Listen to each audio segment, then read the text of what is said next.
ఉపవాసం గురించి మనము ఆలోచించగలిగినప్పుడు ప్రియులారా, ఉపవాసం ఏ విధంగా ఉండాలి, ఏ విధంగా ఉండకూడదో ఈరోజు చాలా మంది క్రైస్తవులు నేర్చుకోలేకపోతూ ఉన్నారు. ప్రియమైనటువంటి దేవుని వల్ల చాలా మంది ఉపవాసం అంటే ఏవో కొన్ని పదార్థాలు విడిచిపెట్టడం అనుకుంటున్నారు. కానీ బైబిల్ ప్రకారంగా ఉపవాసం అంటే ఏవో కొన్ని పదార్థాలు విడిచిపెట్టడం కాదు, కానీ టోటల్గా ఆహారమే విడిచిపెట్టి ఉపవాసం ఉండడం అనేటువంటిది వాక్యానుసారమని, బైబిల్లో భక్తులు ఈ విధంగానే ఉపవాసం చేసేరు అని ప్రతి ఒక్కరు కూడా తెలుసుకోవాలి. ప్రియమైనటువంటి దేవుని వల్ల భక్తుడైనటువంటి మోసే ఏ విధంగా ఉపవాసము పాటించాడు అని మనము ఆలోచించగలిగినప్పుడు నిర్గమకాండము 34వ అధ్యాయము 28 వచనము దయచేసి ఎవరైనా చదవండి ప్రియులారా. అతడు 40 రేయింబగళ్ళు యెహోవాతో కూడా అక్కడ నుండెను. అతడు భోజనము చేయలేదు, నీళ్లు త్రాగలేదు. చాలండి. ప్రియమైనటువంటి దేవుని వల్ల భక్తుడైనటువంటి మోసే 10 ఆజ్ఞలు తీసుకోవడానికి కొండ మీద మోసే 40 రోజులు ఉపవాసముతో దేవునితో గడిపినట్లుగా మనం చూస్తాం. రెండవదిగా ప్రియులారా, భక్తుడైనటువంటి మోసే గారు భోజనము చేయలేదు, కనీసం మంచి నీరు కూడాను త్రాగలేదు అని పరిశుద్ధ లేఖనాలు తెలియజేస్తూ ఉన్నాయి. కనుక ప్రియమైనటువంటి దేవుని వల్ల అప్పుడే చెప్పినట్లుగా ఉపవాసం అంటే ఏవో కొన్ని పదార్థాలు విడిచిపెట్టడము కాదు. మంచినీరు త్రాగడం కానీ మనం చేయకూడదు, అది ఉపవాసం కింద రాదు. ఉపవాసం అంటే టోటల్గా ఆ రోజు ఆహారము విడిచిపెట్టడం. ఎన్ని రోజులు నీ ఉపవాసం ఉంటున్నావో అన్ని రోజుల వరకు ఆహారం ముట్టుకోకూడదు. అంతేకాకుండా ప్రియులరా, మంచి నీరు కూడా కనీసము త్రాగకూడదు. దానిని ఉపవాసము అంటారు.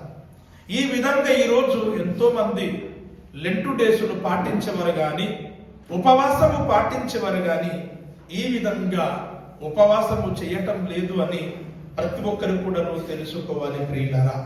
ప్రియమైనటువంటి దేవుని వల్ల మోసే ఎవరి కోసము కొండకి వెళ్ళాడు, ఎందుకు వెళ్ళాడు అని ఆలోచించినప్పుడు 10 ఆజ్ఞల నిమిత్తము కొండ మీదకి మోసే ఉపవాసము ఉన్నాడు. అనగా 10 ఆజ్ఞలు తీసుకోవడానికి, దేవుని వాక్యాలు తీసుకోవడానికి మోసే గారు 40 రోజులు ఆహారం పుచ్చుకొనలేదు, మంచినీరు కూడా త్రాగకుండా ఆకలితో ఉపవాసం ఉండి దేవుడిచ్చినటువంటి 10 ఆజ్ఞల్ని పట్టుకొని వచ్చినట్లుగా మనం చూస్తాం ప్రియులారా. రెండవదిగా యేసుక్రీస్తుల వారు ఏ విధంగా ఉపవాసం ఉండడు అని ఆలోచించగలిగినప్పుడు ప్రియులారా, లూకా సువార్త 4వ అధ్యాయము 1-2 వచనాలు దయచేసి ఎవరైనా గట్టిగా చదవండి ప్రియులారా. యేసు పరిశుద్ధాత్మ పూర్ణుడై యోర్దాను నది నుండి తిరిగి వచ్చి 40 దినములు ఆత్మచేత అరణ్యములు నడిపింపబడి అపవాది చేత శోధించబడుచుండెను. ఆ దినములలో ఆయన ఏమీ తినలేదు. ప్రియమైనటువంటి దేవుని వల్ల 30వ ఏట వచ్చినప్పుడు యేసుక్రీస్తుల వారు గలిలయ దేశము నుండి యోర్దను నదిలో బాప్తిస్మము తీసుకోవడానికి వచ్చారు. బాప్తిస్మం తీసుకున్న తర్వాత యేసుక్రీస్తుల వారు 40 పగలు 40 రాత్రులు యేసుక్రీస్తుల వారు ఉపవాసం ఉన్నట్లుగా మనం చూస్తాం ప్రియులారా. 40 రోజులు ఉపవాసం ఉన్నటువంటి యేసుక్రీస్తుల వారు కనీసం మంచినీరు కూడా ముట్టలేదు, ఆహారం కూడాను తీసుకోలేదు అని పరిశుద్ధ లేఖనాలు తెలియజేస్తూ ఉన్నాయి. పాత నిబంధన కాలంలో ధర్మశాస్త్రములో మోసే ఎలాగైతే 40 రోజులు ఆహారం తీసుకొనకుండా మంచినీరు కూడా ముట్టకుండా ఎలాగైతే ఉపవాసం ఉండడో సేమ్ అదే విధంగానే కృత నిబంధన కాలంలో ప్రియులరా యేసుక్రీస్తుల వారు కూడాను 40 రోజులు భోజనం చేయలేదు, మంచి నీరు కూడాను ముట్టలేదు అని పరిశుద్ధ లేఖనాలు తెలియజేస్తూ ఉన్నాయి. అరణ్యములో కొండలో యేసు ప్రభు వారు ఎవరి మధ్య ఉన్నాడు అని ఆలోచించగలిగినప్పుడు ప్రియులరా మార్కు సువార్త 1వ అధ్యాయము 12-13 వచనాలు దయచేసి చదవండి ప్రియులరా. మార్కు సువార్త 1వ అధ్యాయము 12-13 వచనాలు చదవండి ప్రియులారా. వెంటనే పరిశుద్ధాత్మ ఆయనను అరణ్యములోనికి త్రోసుకొని పోయెను. ఆయన సాతాను చేత శోధించబడుచు అరణ్యములో 40 దినములు అడవి మృగములతో కూడాను ఉండేను. ప్రియమైనటువంటి దేవుని వల్లరా 40 రాత్రులు 40 పగలు మోసే కొండ మీద అరణ్యములో దేవునితో ఉండేను అన్నటువంటి మాట కనబడుతుంది. కృత నిబంధనలో యేసుక్రీస్తుల వారు 40 రోజులు ఉపవాసం ఉండి కనీసము మంచినీరు కూడా త్రాగకుండా భోజనం కూడా ముట్టకుండా యేసు ప్రభు వారు ఎవరితో ఉన్నాడు అంటే ప్రియులరా అడవి మృగములతో 40 రోజులు యేసుక్రీస్తు వారు ఉపవాసం ఉన్నట్లుగా బైబిల్ గ్రంథమందు మనం చూస్తాం. గనుక ప్రియమైనటువంటి దేవుని వల్లరా మోసే గారు గాని యేసుక్రీస్తుల వారు గాని ఏ విధంగా ఉపవాసం ఉన్నారంటే భోజనము ముట్టలేదు, మంచి నీరు కూడాను త్రాగలేదు. అది నిజమైనటువంటి ఉపవాసం.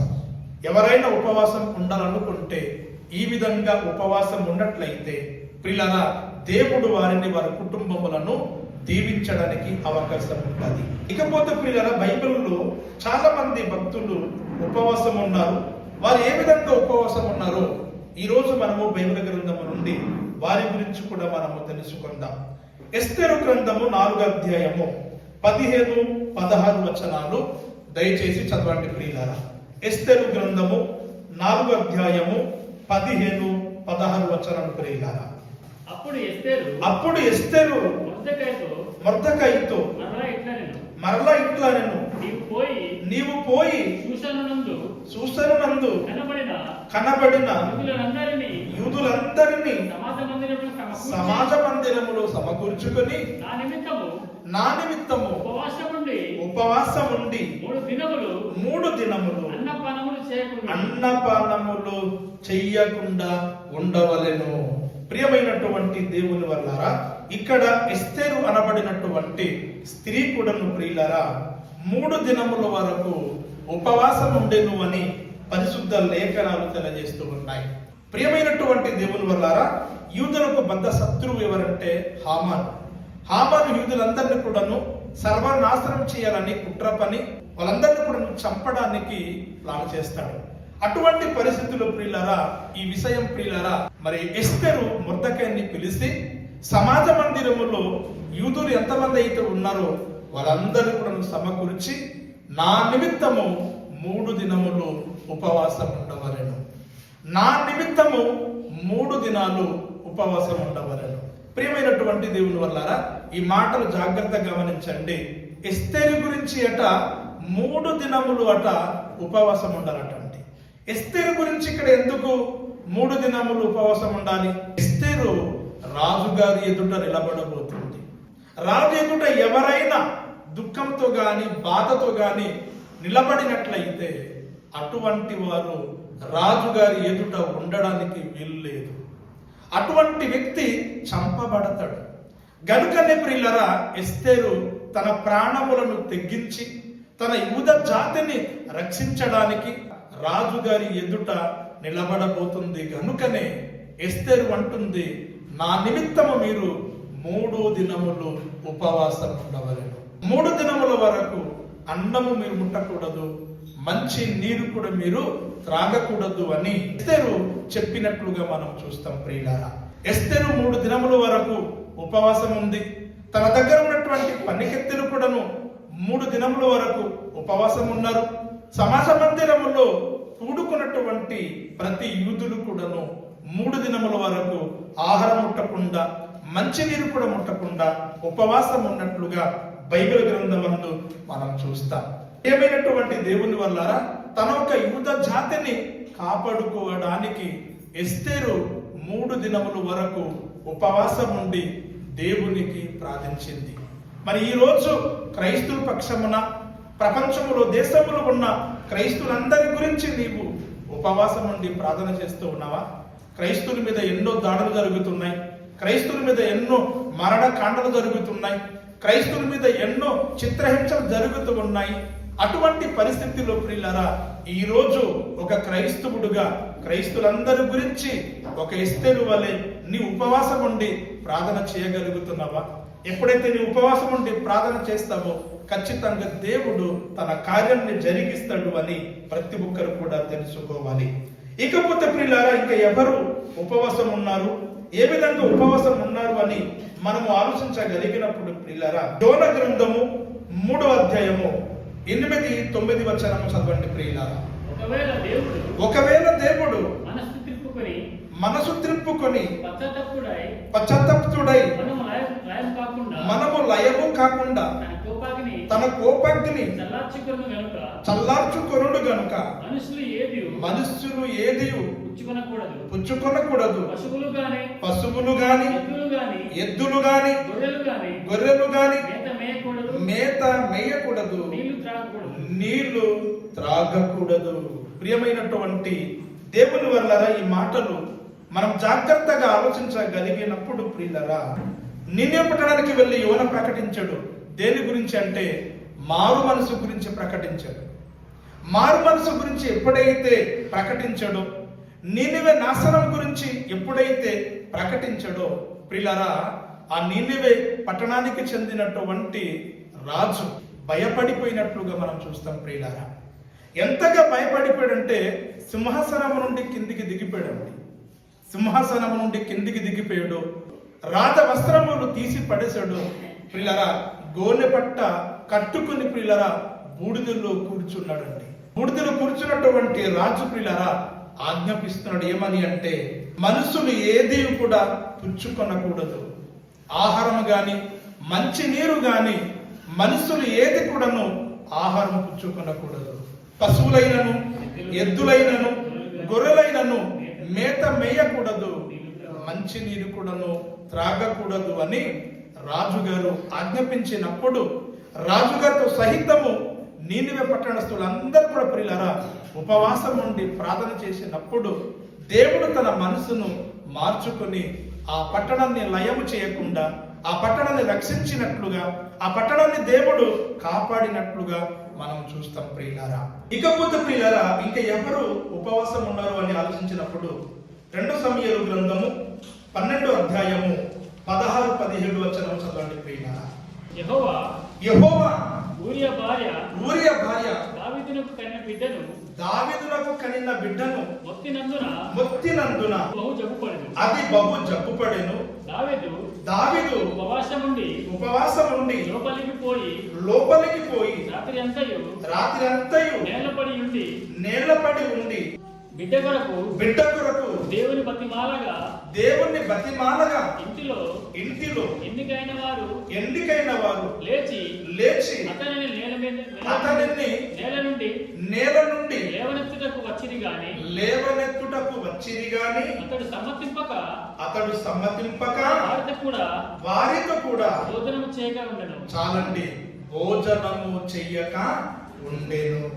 ప్రియమైనటువంటి దేవుని వల్లరా, ఇక్కడ మనం చూస్తే దావీదు భక్తుడు కూడాను ఉపవాసం ఉన్నాడు.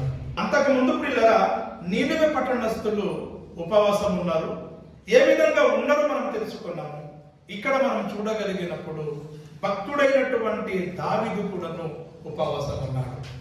ఎప్పుడు ఉపవాసం ఉన్నాడు, ఎందుకు ఉపవాసం ఉన్నాడు అంటే, ఆ బిడ్డ జబ్బు పడినందున దావీదు తన బిడ్డ కొరకు ప్రార్థన చేస్తూ ఉన్నాడు. దావీదు తన బిడ్డ కొరకు ఉపవాసం ఉన్నాడు. కొన్ని సందర్భంలో వ్యాధులు గాని రోగాలు గాని దేవుడి నుండి వస్తూ ఉంటాయి. దావీదు ఏ విధంగా ఉపవాసం చేశాడంటే, భోజనం చేయలేదు, మంచి నీరు కూడా ముట్టకుండా ఉపవాసం ఉండి దావీదు ప్రార్థన చేశాడు. గనుక మీలో ఎవరైనా ఉపవాసం ఉండి ప్రార్థన చేయాలనుకుంటే దావీదు వలె ప్రార్థన చేయాలి, మోసే వలె ప్రార్థన చేయాలి, యేసుక్రీస్తు వలె ప్రార్థన చేయాలి, నీనివే పట్టణస్థుల వలె ఉపవాసం ఉండి ప్రార్థన చేయాలి. చివరికి ప్రియులారా, మరొకరి గురించి మనం తెలుసుకుందాము. అపొస్తలుల కార్యము 9వ అధ్యాయము 9వ వచనము చదువుకుందాం ప్రియులారా. అతడు 3 దినములు చూపు లేక అన్నపానములు ఏమీ రుచుకొనకుండెను. ప్రియమైనటువంటి దేవుని వల్ల ఇక్కడ అపొస్తలుడైనటువంటి పౌలు గారు ఏ విధంగా ఉపవాసం ఉన్నాడో ఈ వాక్య భాగములో మనకు స్పష్టంగా కనబడుతూ ఉన్నది. ప్రియమైనటువంటి దేవుని వల్ల మనందరికీ తెలుసు, పౌలు గారు దమస్కు పట్టణంలో ప్రయాణం చేస్తూ ఉన్నాడు. దమస్కు పట్టణంలో పౌలు గారు ఎందుకు ప్రయాణం చేస్తూ ఉన్నాడంటే, దమస్కు పట్టణంలో ఉన్న క్రైస్తవులను వాళ్ళందరినీ కూడా ఇబ్బంది పెట్టి వాళ్ళందరూ కూడా ఈడిసి చెరసాల వేయించడానికి పౌలు గారు దమస్కులో ప్రయాణం చేస్తూ ఉన్నాడు. దమస్కులో ప్రయాణం చేస్తున్నటువంటి పౌలుని యేసుక్రీస్తుల వారు దర్శించినప్పుడు, అతని మీద ప్రకాశించినప్పుడు ప్రియులరా, ఆయన కిందకి పడినట్లుగా మనం చూస్తాం. కిందకి పడిపోయినటువంటి పౌలు గారు చూపు లేక ఉన్నాడు. అన్నపానములు పుచ్చుకొనకుండా 3 దినముల వరకు పౌలు గారు ఉపవాసముతో ఉన్నాడు. కనుక ప్రియమైనటువంటి దేవుని వల్ల లెంటు డేస్ లో ఎవరైతే లెంటు డేస్ లో పాటిస్తూ ఉన్నారో, ఎవరైతే ఉపవాసం చేయాలనుకుంటున్నారో పిల్లల ఇదిగో ఈ విధంగా ఉపవాసము చేయాలి.